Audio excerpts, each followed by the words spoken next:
Please leave the admin right. Sunny.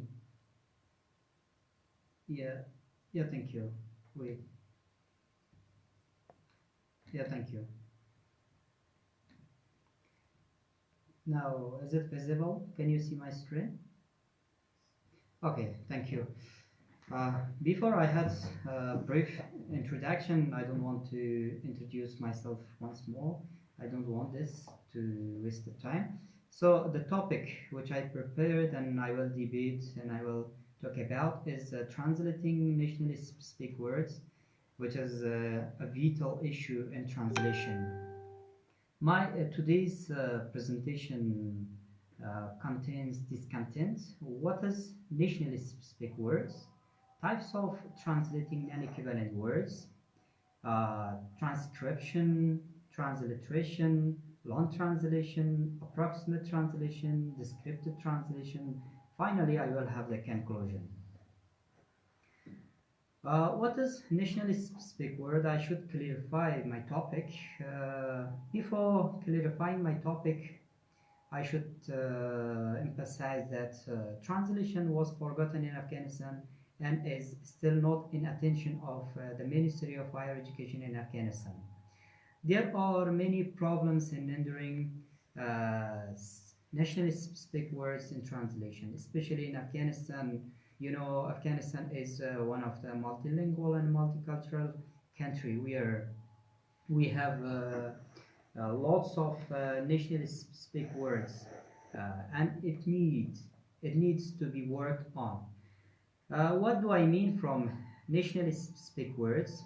Nationally specific words are names of nationally specific things and notions that are either unknown in other culture or have been borrowed by them from the country where they are originated.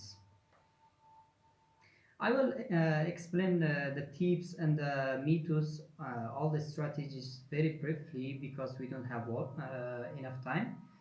Types of translating non-equivalent words. You know, translation and interpreting is a vital subject in current world, and the development of technology has proved that people around the world easily can keep in touch, and in order to be in touch we need the arts of translation, the knowledge of translation. I know the translation is one of the complex subject, and it is very hard to have, and everyone cannot have the translation knowledge, but even the primary knowledge, if we get the primary knowledge, that is enough.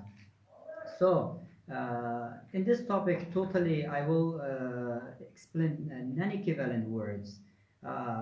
It is one of the small part or small field of translation, and I will briefly explain some strategies, some methods, how to render these words from source language into target language. The first method is called transcription.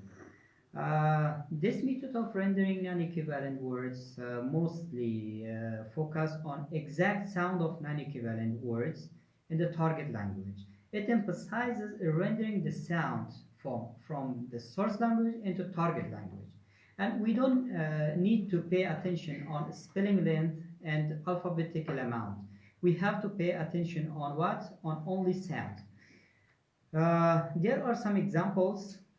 For example, I have gathered a Farsi word which is called pakavra. In Uzbek language it will be same pakavra. In Russian it will be also pakavra, and in English as well. Because this is one of the words which is not available in foreign countries. Therefore, we have to transcribe directly by considering the sound. The next one is transliteration. Transliteration, in this method, we mostly focus to convey accurate spelling of the words. We don't need to pay attention to sound form as we had attention in transcription.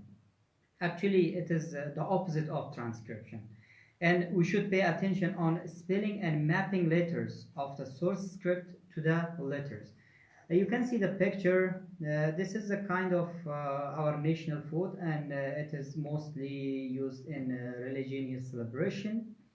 And it is called in Farsi halwa, and in Uzbek it is also halwa. But in Russian it will be halwa, because we don't have the sound ha in Russian language. Instead we have the kh. If we go to transliterate this word, we have to use kh instead of ha. But in English we have the proper sound of ha. We can directly tell halwa, or we can transliterate this word. Long translation, and this method is very important in translating non-equivalent words. It is really vital in translation knowledge.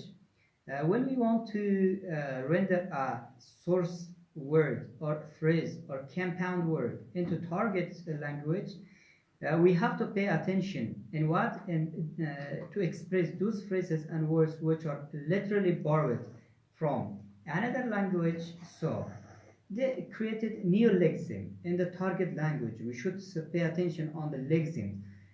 In this part we have a big discussion, but we don't have enough time to discuss. Therefore I would like to tell about colloquial or partially translation. It is one of the methods in which we partly translate the word and some part of the words stay as it was. I have brought an example. You can see the picture. In Farsi, this is actually our traditional game. It is very famous among children. In Afghanistan, mostly children play these kind of games, and it is called Tushlabazi. So when we use a long translation or colloquial, how to render this word into Uzbek language?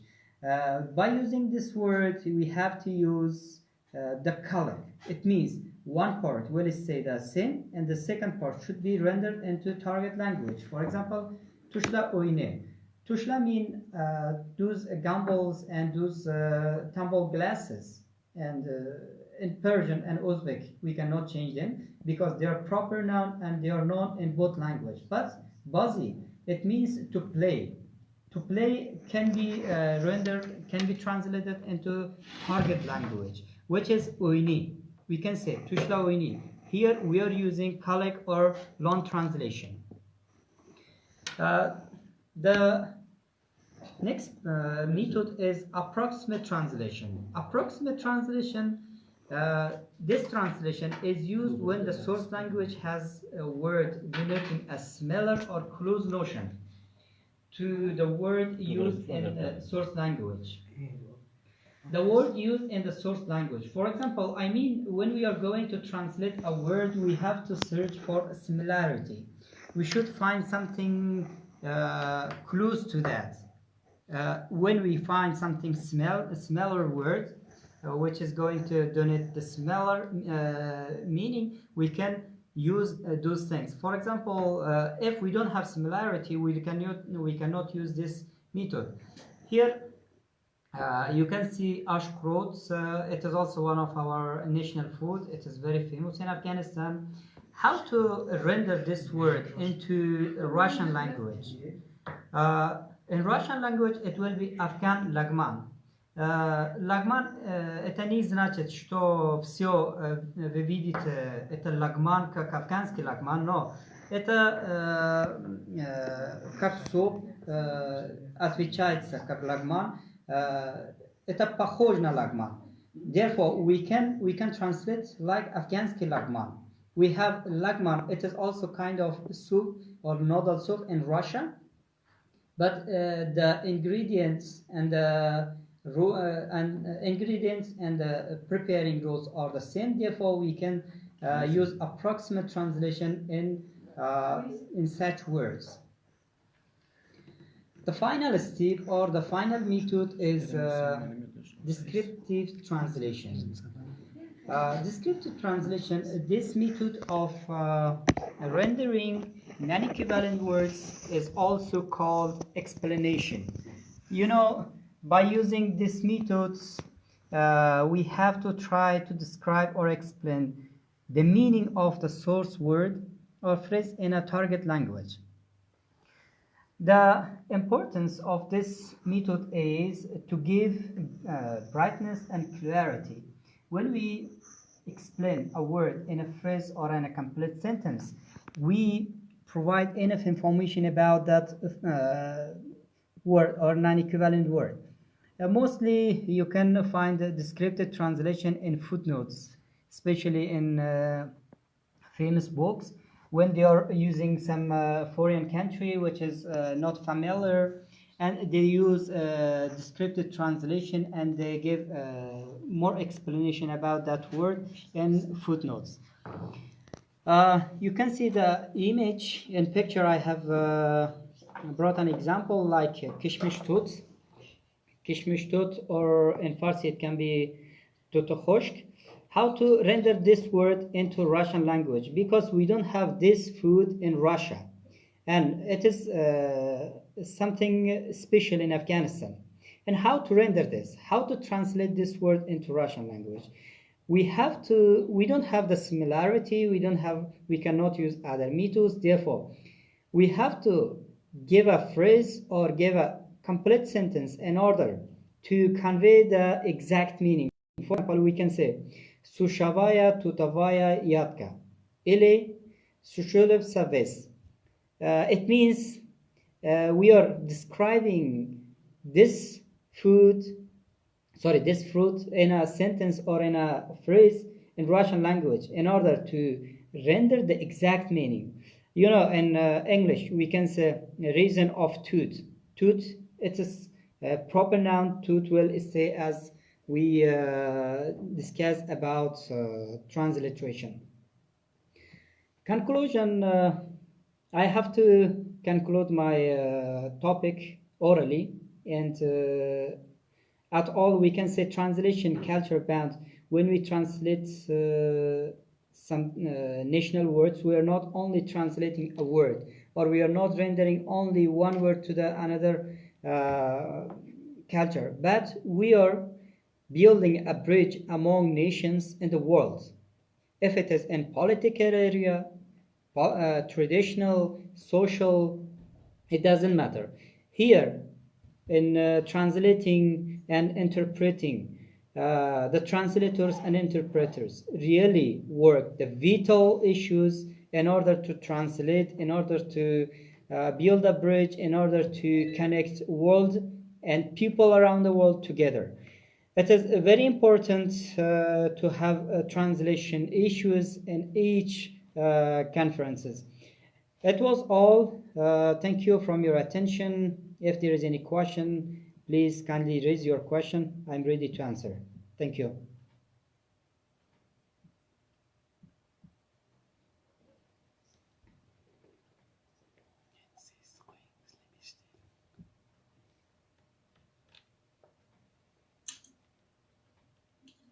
The next presenter, Mr. Sima Sadhu. You can start your presentation.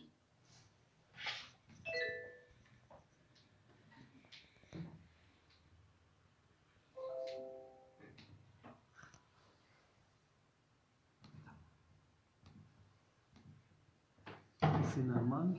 C'est normal.